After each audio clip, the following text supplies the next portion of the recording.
শরীরটা কয়েকদিন খুব অসুস্থ লাগে, যার কারণে আজকে ভাবলাম যে ডক্টরের কাছে গিয়া দেখি যে কিতা প্রবলেম হয়েছে।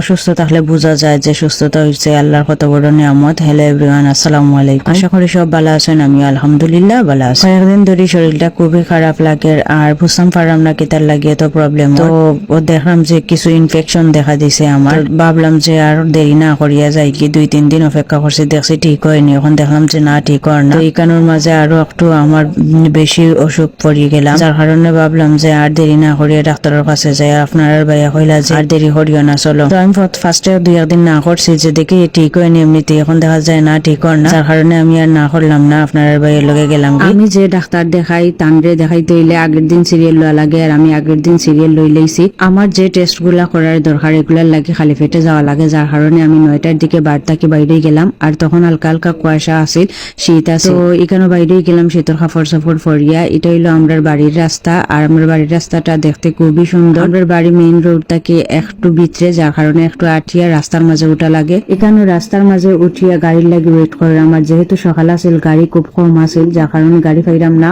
একটু উবাইলাম। 2-3 মিনিট ওয়েট করার পরে অপোজিট থেকে একটা সিএনজি খালি যার, আর এটারে আমরা খাড়া করাইয়া এটারে ব্যাক করাইলাম। তো এখান থেকে ড্রাইভারের সাথে কথাবার্তা হইয়া সিএনজিটা রিজার্ভ করে লইলাম, যাতে আমরা যাইতে সুবিধা হয়, কোনো সমস্যা হয় না। আমরা বাড়ি থেকে মৌলভীবাজার প্রায় 10 কিলোমিটার দূর, আর এখান থেকে আমরা ডাক্তার দেখাইতাম আরো 2-1 কিলোমিটার দূর হইব, তো প্রায় 12 কিলোমিটার দূরে ডাক্তার দেখানি যাইতাম হইব। সিএনজির মধ্যে বইয়া মনে মনে চিন্তা করলাম যে কিতা টেস্ট করানোর পরে রেজাল্ট আইব, একটু মনে মনে ভয় পাইলাম, কারণ আমার একটু বেশি ইনফেকশন হয়ে গেছে। যাই হোক, বইয়া চিন্তা করতে করতে আইলাম পালসের মধ্যে, আর আমি ডাক্তার যেখানে দেখাইমু এখানে পালসের মধ্যে ডাক্তার বই, আর যারে দেখাইমু তার নাম সুধাকর কৈরি স্যারের কাছে আমি আমারে দেখাইমু, যার কারণে এখানের মাঝে প্রথমে আমি টেস্ট গুলা করিলাম। এর আগে আমি একদিন আইসলাম, এখানে আমার টেস্ট আগে দিলেইছিলা যে কোন কোন টেস্ট করিয়া আবার তান্ডে দেখানির লাগে। তো প্রথমে আমি ডাক্তারের চেম্বারে না গিয়ে আমি রিসেপশন আইলাম, আর এখানে বুঝলাম যে কত টাকার টেস্ট দেওয়া হয়েছে, কিতা কিতা টেস্ট দেওয়া হয়েছে। তো তারা আমারে বুঝাইয়া দিল যে আমার কিতা কিতা টেস্ট দেওয়া হয়েছে, কোন কোন টেস্ট আমার করা লাগবো,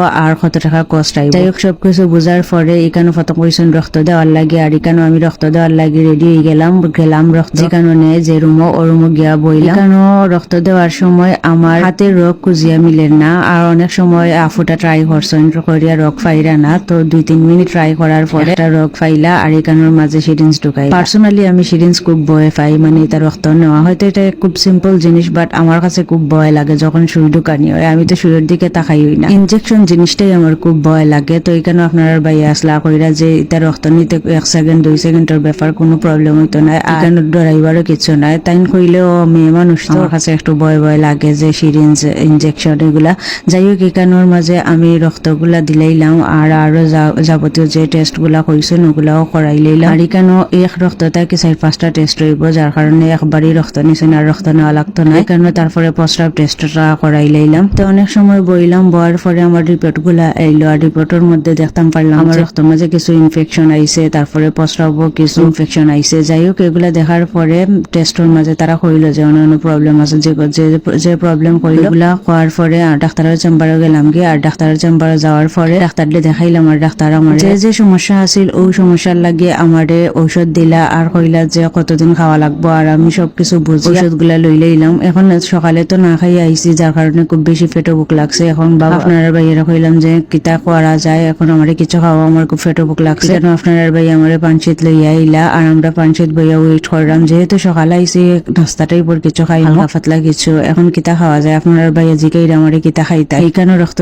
দিয়ে একটু হাতের মধ্যে চিনচিন করে, যেহেতু রোগ পাইছে না, এত পেটে বুক লাগছিল যে খুব মজা করে তৃপ্তি সহকারে খাইলাম। আর এখানেও আপনার ভাইয়া বুঝলাম আমি একটু নার্ভাস হয়ে গেছি, যার কারণে তাই আমার মাতাইরা আর সার্ভ করে খাওয়াইরা খুব যত্ন সহকারে আসাইরা মাতাইরা বুঝলাম মনে মনে হয় আমি কিছু টেনশন করে। যাই হোক, এখানে গল্প করে আমরা খাইলাইলাম। আর মানে পানসির যে আপনার খিচুড়িটা এইটা মুগ ডাইলের সাথে খাইতে খুবই টেস্ট লাগে। আমি মাংস এক পুষ নিছি, লেবু নিছি, নিয়ে অকলটা মিক্সার করিয়া খাইছি, আমার খুবই ভালো লাগছে। আমি আপনার ভাইয়া খিচুড়ি খাইছে, আর আমরা ছোট ভাইয়ের বউ তাই পরোটা খাইছে, তাই খিচুড়ি খায় না, খিচুড়ি না খাওয়াই পরোটা খাওয়াইলাম। রক্তের ইনফেকশন হইলে আমি একটু মনে মনে চিন্তা করছি যে এখানে হঠাৎ করে রক্তের ইনফেকশন হইলো। যাই হোক, অসুখ তো আর কইয়া আয় না যে কেতার লাগে হইলো কেমন হইলো না হইলো, এগুলো তো বোঝা যায় না, অসুখ পড়ার পরে বোঝা যায়। ইনশাল্লাহ ইনশাআল্লাহ ঠিক হয়ে যাইব আশা করি। যেগুলা প্রবলেম দেখা দিচ্ছে কেন আর আমি তত চিন্তা করলাম না, খাওয়া নেই রে খুব এনজয় করলাম আর আসলাম আপনার ভাই আসাইরা বুঝরা যে মনে হয় ডরাইছি, আসলে ডরাইছি না তেমন।